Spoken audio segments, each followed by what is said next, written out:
पुन्हा एकदा आपले प्रतिनिधी सुनील ढगे यांच्याशी संवाद साधण्याचा प्रयत्न करूया। मात्र मोठं गोंधळाचं वातावरण आता राणा दाम्पत्याच्या घराच्या बाहेर आहे। त्या ठिकाणी मोठ्या संख्येने कार्यकर्ते जमलेले होते, समर्थक जमलेले होते। हे सगळे शिवप्रेमी आहेत असं मगाशी संवाद साधताना नवनीत राणा यांनी म्हटलेलं होतं। आता त्यातल्या काही महिला कार्यकर्त्यांना पोलिसांनी ताब्यात घेतलेलं आहे। ताब्यात घेण्याच्या आधी जोरदार घोषणाबाजी त्या ठिकाणी नवनीत राणा यांच्यासोबत जमलेल्या सगळ्या महिला कार्यकर्त्यांनी केलेली आहे। पुतळा हटवल्याचा मुद्दा आणि त्या प्रकारानंतर अमरावतीतील राजकारण चांगलंच तापलेलं आहे।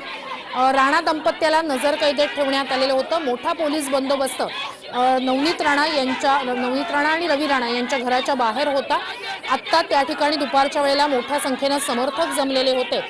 समर्थक आल्यानंतर रवी राणा जे आहेत ते त्यांना भेटण्यासाठी सुद्धा बाहेर आले होते। त्यावेळेला जोरदार घोषणाबाजी ठाकरे सरकार विरोधात समर्थकांनी केली। अधिकची माहिती आपले प्रतिनिधी सुनील ढगे यांच्याकडून घेऊया। सुनील, आता नवनीत राणा यांनी संवाद साधला, माध्यमांची काय प्रतिक्रिया दिली?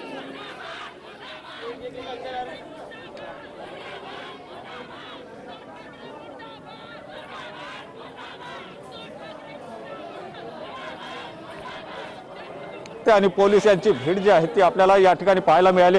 त्यानंतर आता कार्यकर्त्यांना डिटेन करण्यात आलं। त्यावेळी नवनीत राणा या स्वतः बाहेर आल्या, त्यांनी पोलिसांशी या ठिकाणी संवाद साधला आणि कार्यकर्त्यांशी सुद्धा संवाद साधला। मात्र आतमध्ये जात असताना त्यांनी प्रतिक्रिया दिली की आम्ही जनतेच्या हितासाठी काम करतो आहे आणि जनतेच्या हितासाठी काम करत असताना जनतेची मागणी असल्यामुळे त्या ठिकाणी पुतळा उभारण्यात आलेला होता आणि त्याला जर अशा प्रकारे विरोध होत असेल तर हे योग्य नाही। हे अशा प्रकारची जी भूमिका आहे ती त्यांनी या ठिकाणी मांडलेली आहे। महत्त्वाचं म्हणजे या ठिकाणी पोलिसांचा जो बंदोबस्त आहे तो मोठ्या प्रमाणात वाढवण्यात आला। कार्यकर्ते जे या ठिकाणी होते त्यांना डिटेन करण्यात आलेला आहे आणि जे काही कार्यकर्ते या ठिकाणी आजूबाजूला दिसतात त्यांना सुद्धा या ठिकाणी वरून पळून लावण्यात आलेला आहे। निश्चितच सुनील,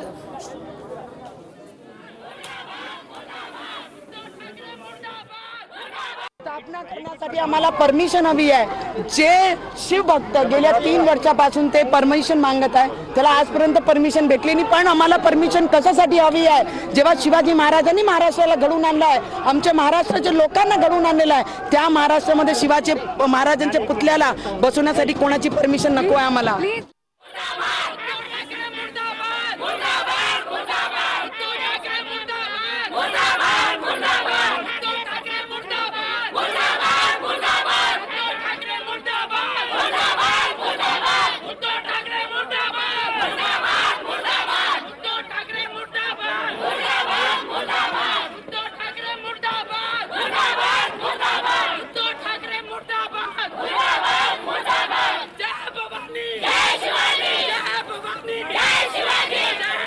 दृश्य आपण पाहतो आहोत राणा दाम्पत्याच्या घराबाहेरची काही वेळापूर्वीची।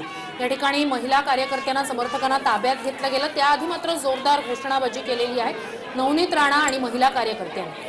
आपण बघतोय महाविकास आघाडी सरकारचा निषेध जो आहे तो केला जातो या सगळ्या महिला कार्यकर्त्यांकडनं। सुनील ढगे माझे सहकारी आपल्या सोबत। सुनील, आपण बघतोय मोठ्या संख्येनं इथं महिला कार्यकर्त्या देखील जमलेल्या आहेत आणि रवी राणा तसंच त्यांच्या पत्नी आपण बघतो जोरदार घोषणाबाजी सरकारच्या विरोधात, काय सांगाल?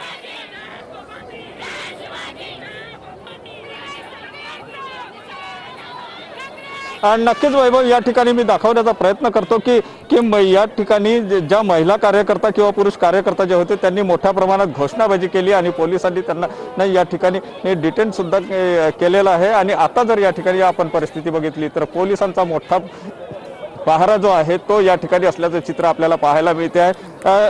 राणा दाम्पत्य जे आहे ते आपल्या घरामध्ये आहे, मात्र या ठिकाणी पोलिसांचा पहारा जो आहे तो मोठ्या प्रमाणात कडक करण्यात आलेला आहे। पुन्हा पोलिसांनी या ठिकाणी कुमक बोलवली आहे आणि पोलीस या ठिकाणी उभे आहे। मात्र या ठिकाणी जे कार्यकर्ते आले होते त्या सगळ्या कार्यकर्त्यांना डिटेन करण्यात आलं। त्या कार्यकर्त्यांना पोलीस आता घेऊन गेले। मात्र आता याच्या पुढे रवी राणा आपली भूमिका स्पष्ट करतात का हे सुद्धा पाहावं लागणार आहे। आणि एकंदर या ठिकाणची जर परिस्थिती आपण बघितली तर पोलिसांच्या छावणीचं रूप जे आहे ते या ठिकाणी आल्याचं चित्र जे आहे आपल्याला पाहायला मिळते आहे। या ठिकाणी किती मोठ्या प्रमाणात पोलीस बंदोबस्त लावण्यात आलेला आहे हे आपण दृश्याच्या माध्यमातून पाहू शकतो की नेमकी या ठिकाणी परिस्थिती काय आहे।